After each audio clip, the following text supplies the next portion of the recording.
भाजपा सरकार हाय हाय हाय हाय हाय नरेंद्र मोदी हाय हाय हाय हाय हाय नरेंद्र मोदी हाय हाय हाय हाय नरेंद्र मोदी हाय हाय हाय हाय काला कानून वापस लो वापस लो वापस लो। अरे मोदी तेरी तानाशाही नहीं किसी से भीख मांगता, मोदी हमसे डरता है पुलिस को आगे करता है, मोदी हमसे डरता है पुलिस को आगे करता है।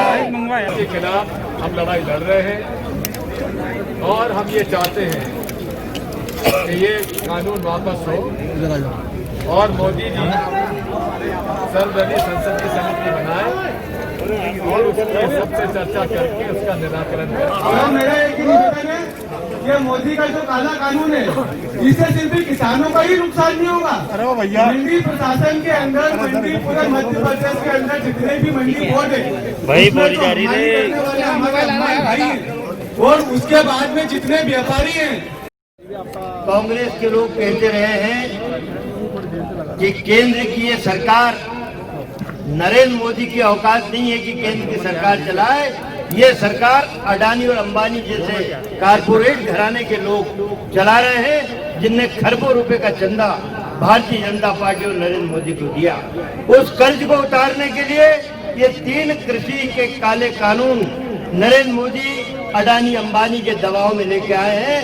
साथियों, किसान समझ गया है, नौजवान समझ गया है, किसानों को ठगा गया। नौजवान के हाथ आज भी बेरोजगार है। अडानी और अंबानी, मेरा ये कहना है कि जब हमारी सरकार थी डॉक्टर मनमोहन सिंह की, किसी किसान ने हमसे नहीं कहा था कि हमारा कर्जा माफ करो।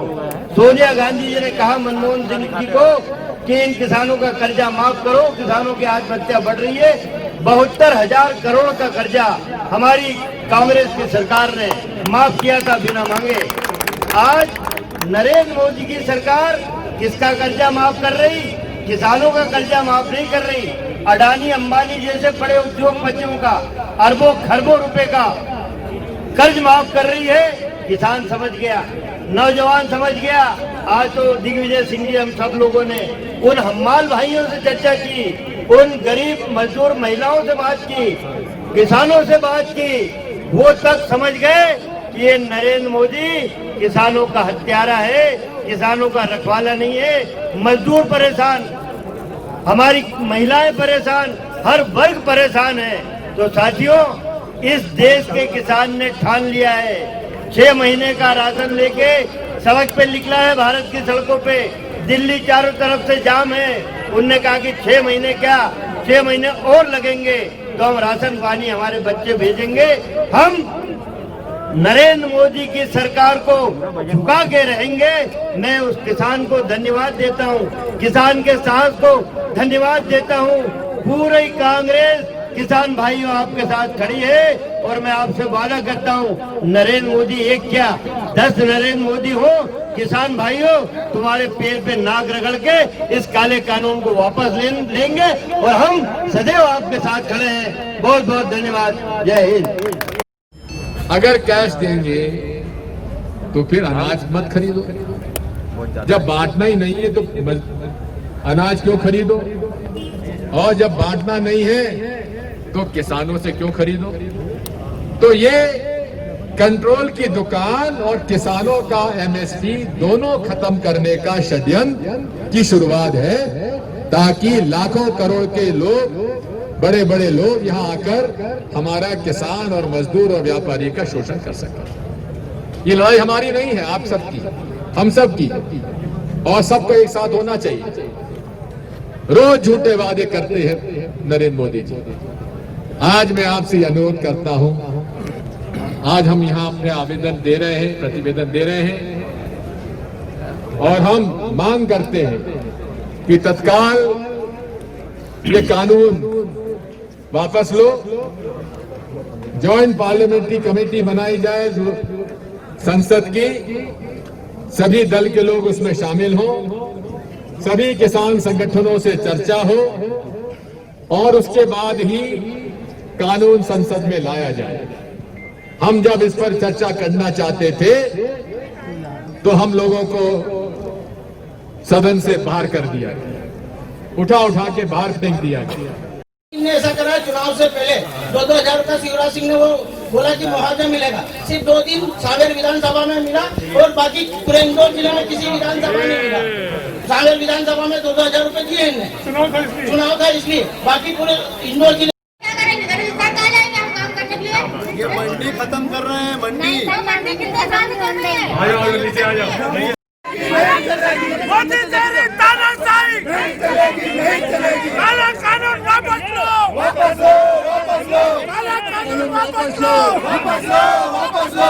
पार्टी जिंदाबाद और कांग्रेस पार्टी जिंदाबाद, जिंदाबाद, जिंदाबाद।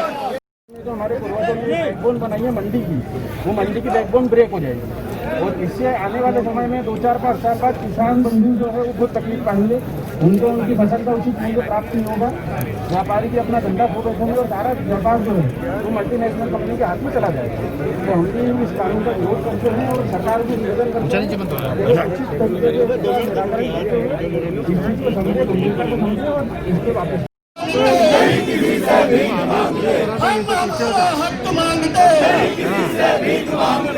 किलो गेहूँ है जिसमें 1 किलो गेहूँ में 5 जने करीब 5 जन व्यक्ति खाना खा सकते हैं पेट भर के, और एक बिस्लेरी की बात 20 रुपए की है, उसमें एक आदमी पानी पी सकता है। हम रात में जब पानत करते हैं ना, जब रात को पानत करते हैं खेत पे, तो हम लोग मतलब लुंगी में रहते हैं, इतने पैर हमारे खेत। अमित शाह और मोदी जी ये तो तड़ी पार है, तड़ी पार है। एक गंजा दोनों गुजरात के हैं, पूरे देश को ये तड़ी पार है, देश को बर्बाद कर दिया इन्होंने। काला कानून वापस लो, वापस लो, काला कानून वापस लो, वापस लो, काला कानून वापस लो, वापस लो। धन्यवाद। कांग्रेस पार्टी ने सीधा आह्वान किसी बात का नहीं किया है, हम समर्थन में खड़े हैं। जहां तक प्रश्न है, मैंने जैसा अभी कहा कि देश में सरकार कह रही है, नरेंद्र मोदी जी कह रहे हैं, भारतीय जनता पार्टी कह रही है कि मुझ पे भरोसा करो, मैं किसानों का हित नहीं कर सकता। देश ने भरोसा किया था जब 2 करोड़ रोजगार की बात मोदी जी ने की थी, देश ने भरोसा किया था जब नोटबंदी मोदी जी ने की थी, देश ने भरोसा किया था जब $5 ट्रिलियन अर्थव्यवस्था बनाने की बात मोदी जी ने की थी, देश ने भरोसा किया था कोविड के 21 दिन का कि 21 दिन मुझ पे भरोसा करो, मैं कोविड समाप्त कर दूंगा था, तब भरोसा किया था। तो मोदी जी पे कब तक भरोसा करे देश? और जब कानून 3 लेके आए आप, तो क्यों नहीं बता पा रहे हो कि समर्थन मूल्य की गारंटी क्या होगी? क्यों नहीं बता पा रहे हो कि आपने स्टॉक की लिमिट को घटाया तो अंतिम उपभोक्ता को कभी महंगाई नहीं बनेगी? बहुत हुई महंगाई की मार, अब की बार मोदी सरकार 100 के पार पेट्रोल और डीजल, ये भरोसा देश ने किया था ना मोदी जी पे। मैं मानता हूं कांग्रेस पार्टी किसानों के समर्थन में थी, किसानों के समर्थन में है, किसानों के समर्थन में रहेगी, पर हाथ जोड़कर, पैर छूकर, सकारात्मकता से और गांधीवादी तरीके से हम किसी प्रकार की 100%। जब ये अडानी जी और अंबानी जी और विदेशी जो इसके आगे भी जो विदेशों के फॉरेन इन्वेस्ट पर खेती को लाने की कोशिश, इसके पीछे का एक पूरा षड्यंत्र है। और मोदी जी ये क्यों कर रहे हैं? इसका मूल कारण है कि वो कारपोरेट जगत से सरकार और देश को कंट्रोल करना चाहते हैं और अपनी सरकार हमेशा रहे, इसके लिए प्रयास करने में लगे हैं। मैं मानता हूं देश की जनता समझ रही है, रिएक्ट कर रही है, सबक सिखाएगी। आने वाले समय में व्यापारियों पे होगा, उसके बाद आम जनता, इस देश की 125 करोड़ जनता कहीं ना कहीं अंबानी अडानी जैसे उद्योगपतियों की जेब में आ जाएगी। उनकी बनाई हुई नीति, उनके बनाए हुए कानून और उनकी कीमतों पर ये देश की 125 करोड़ आबादी को कहीं ना कहीं